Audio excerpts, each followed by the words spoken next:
Hi everybody, welcome to my little corner where there's no wrong way to play with paper, and we're doing another 31 days of cut files video for this month because all month long we're going to play with cut files with MK and some of my other scrappy friends.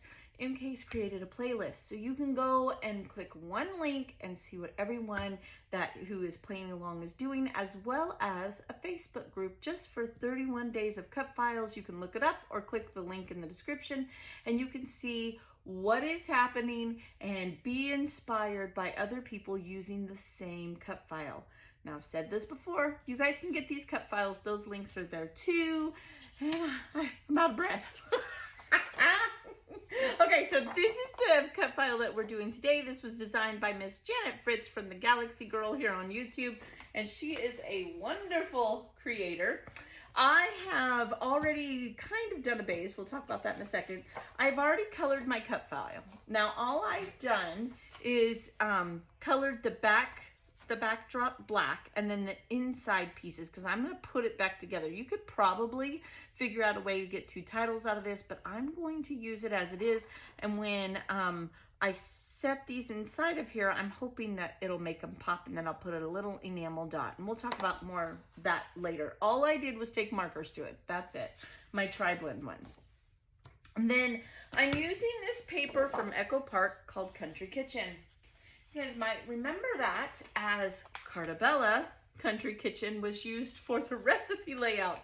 Cartabella is the mothership of Echo Park. So a lot of times they will have prints that are exactly the same. Even obviously sometimes they are named the same. Cartabella is just a heavier cardstock, a more quality product than Echo Park. So this is the discount wholesale, right? And that's the name brand. That's kind of how you can see it. Now, what I've done is you see that paper there, it's a story-based paper. That's what it is. And I really did consider using this one for my photos, but I really like the cows. And when you see the photo, you'll see why. I wanted the homestead. So what I did was I cut it in half and I created a happy horizontal like Miss Janet Madison at RTS Scrapping teaches us to do. And I put the homestead on top and I put the cows down below. So that's all I've done. That's the whole thing. All right, then I have some photos. Junior and I were in the McDonald's drive-thru in Colorado, and there was a cow in the back of a truck made into a cattle chute. Like, what? Who does that? Apparently the driver got hungry, so Junior and I got quite a kick out of that. I believe my photos are gonna go right here. I am gonna mat them in white, so I'll do that when I step away. Then I needed to decide on a border strip. You guys know I keep all of my border strips in a Pringles can on my desk. And so we're just gonna try a few strips out and use up one to divide the top from the bottom.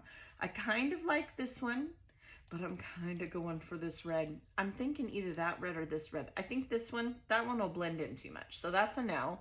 This one here, we could maybe do green, but I think that kind of clashes with all of the green on here. So we have it narrowed down to one red. This is a Spectrum Gardenia strip that I had left. And I'm not sure, oh, this one as well is a Spectrum Gardenia. So I'm kind of liking the solid red. I feel like it pulls the barns in better. So like that. Then this is gonna be a simple layout because this is a story-based paper. There's already so much. I don't need to make it more busy. So what I'm gonna do is I'm gonna take this title and I want it to go right there, somewhere right there, okay? That's my thought process. And again, I'm gonna take this and I'm just gonna put it back, I'm gonna glue it right back inside of there.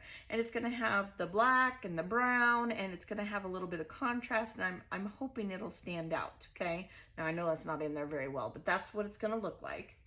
And of course the time, and I'll put a little enamel dot. We might go with yellow, white, even probably not white, maybe red, we'll see, maybe brown, who knows.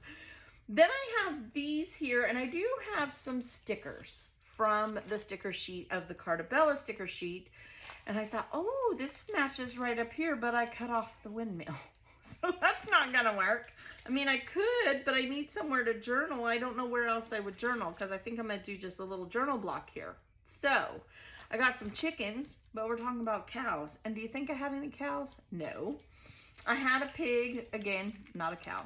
Then I started kind of searching through the punch outs and I was like, I have these circles and clocks are circles. So maybe I could stick them here. Now we're going to do some trial and error. If I don't like it, well, then I guess we'll figure it out from there.